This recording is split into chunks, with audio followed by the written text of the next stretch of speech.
Makwa baby, about second change my so. YMS and then there's someone next year it would do so. This video be brief about Binance taking the number of say we stake here, we stake 15 days, 30 days, no more the interest amount. But video no me video be am pese nka me make video na we no so akwakoya research na what the wo ye na se cause at the end of the day no wo sika na ye den wo dey question before say be start video and person mu nyina mo ntia say me your financial advisor me ye video we say ade a me madi kan aya apoa me no na me ne mo wa be share nti mu na we decide say okay ene me kwakoye na amenye the video be pre about Binance staking but staking na nkasa no ni parodo na nyanti staking ase say ade a me di misika kwakoye ade we kwa staking e chresen any video we na money we ba be code through e be show Binance staking no ade a e chere staking na odi usika ko staking e chresen ena michum wia say risk woman obi mu say and there risk we wom and there risk we wom into video we be concentrate on Binance staking no any video with them make sure step by step say u deposit ska na oba be Binance staking na be show processor e form a show ade a usika na den e koya etim dem fa so den e bra within a short period of time no.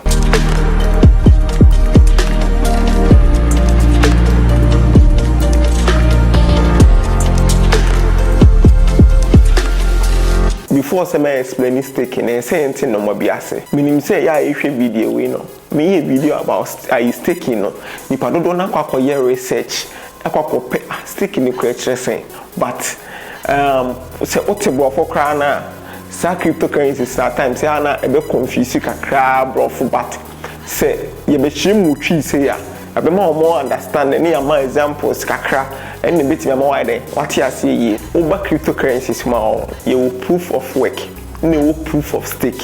into your proof of work in a chair say you find it's a company three na me fa we example honorable Kennedy Japan MP e company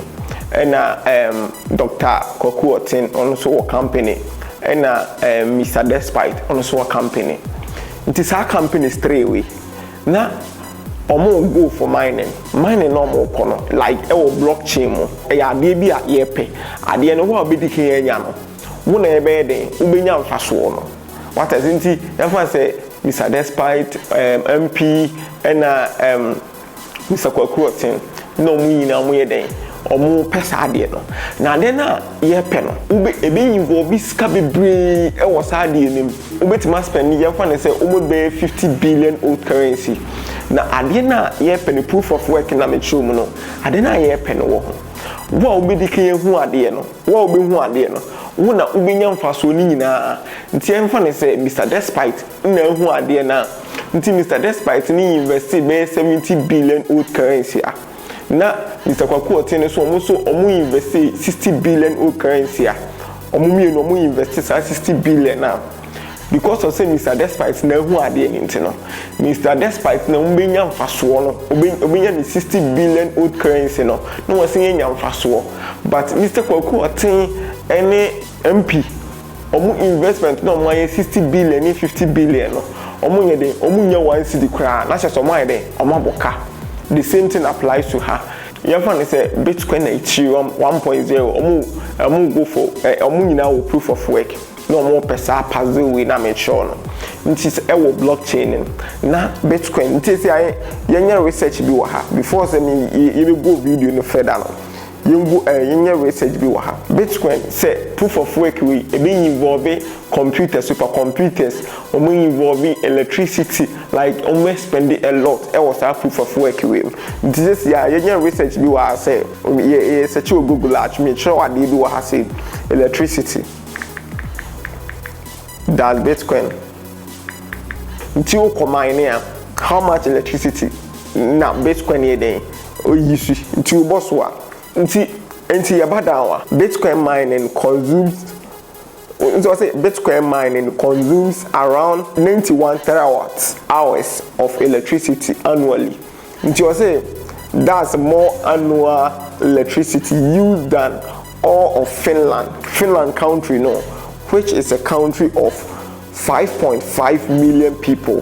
It means say say Bitcoin or go for mining na or spend this scabebree we for electricity nko nti meaning say sky den do na den ewom like or invest a lot nti yefo say Ethereum so invest electricity more no mu nyina go for mining and proof of work na make sure no mu go for some mining no na Bitcoin no or complete it pass no blockchain ma Bitcoin dey binya mfa so na say Ethereum no investments no ye ni bia no aye den atogu kwa what I say eno na ye proof of work nti meaning say wa wo prove or work no what prove work nti wo na benya den ubenya mfa so that's proof of work what I say nti yemra proof of stake ne chere say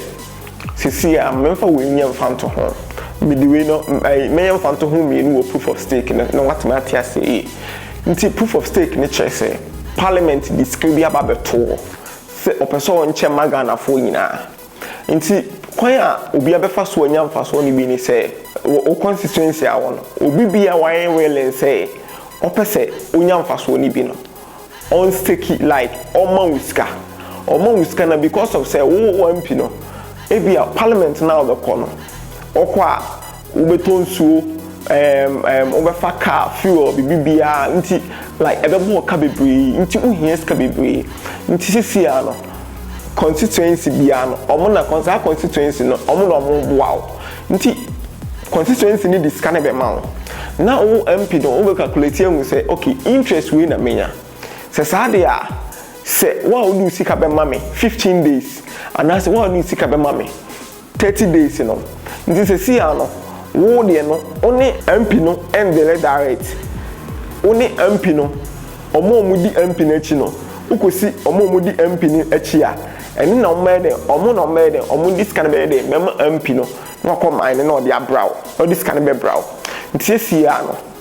omo di MP na chi no omo ye Binance no wo scan ye odi a no wo na wo ko stake no ena MP de on ye bia oye cake like Queen mu stake no MP na ye cake no cake me ka cake amenya cake edio cake no Queen na ya mu stake bebre no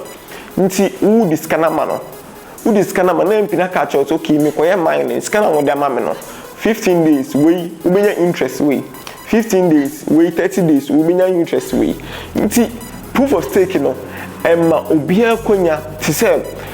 proof of work na this escafo no kwa no mate me de omukọ na wa be wen no wanya mfaso no but a proof of stake no emma obi bia kwan so be de obetimi anya mfaso like obetimi awo for mine ni bi ba mine no or the fo bi so no akọ mine e de abran instead say wo bokoton no ma atwe scafo electricity aye bibia go ankasa wo mine no wo the mine ni be de be fa ni pa foforo so no akọ mine e de abran into the issue is say enye wo ne cake for na daily directly only Binance for na daily directly and a Binance for no so no omuni cake for no go agreement awie na okay mom register or Binance no cake for say omo dey offer we about nti wa obe stake no stake omo hia nipa do say nti na mu stake omo say product sold out na chese nipa do no omo hwe no omo inside aka na chese omo cancel nti time no no mu hia nipa do omo say oba be check no na products ni bi wo hono we den wetimi astake nti proof of stake ni mu obi akonya ma na yeden money timi stake no yeden onu su timi nya mfaso ba stake no risk wo ye na video no e bi video apa e be tro risk ni nya de bi e be ha adwen be du isa but risk wo nti mi gidi pass to the extent say metimi I explain at the number otwi no at the same time the second example bi nti enfa ne say te say proof of work na enfa ne say bi a car race na eko wa obekọ agro finish line wo na benya prices ni nyina nti say omo tika ni mo ko race ni bi ni de omo bokago but stake ni de and say ye nyina ye ko race okay ye ko race ni bi nyina line so ye de ye support ide ata nipa ba ko achi na nipa no kwa na yeden o ko race nche so obi en challenge no ti nipa no ko race ne ba oba o mfa so we na menya ayo na mfa so no ayede wabecha ma ya eden ye ka akire no what I say nti we no very simple but kind of complicated kakra nti staking no sanity staking no nti na Binance site wo no mo de guarantee iden ato wo no unim kwan be fa so stake ya ye video aba how we fa so stake coin e wo Binance obetimi check your videos be free you will DeFi staking no na me sure say risk wo no next video no me DeFi staking me sure mo DeFi staking so extra sen what I say no betimi ane ati ase o cryptocurrencies ni ye your crypto oko Binance or futures or some futures no margin futures no and ska wumpa no yemfa ne say margin futures na wo no ubetim de 100 cedis etimi anya 1 billion but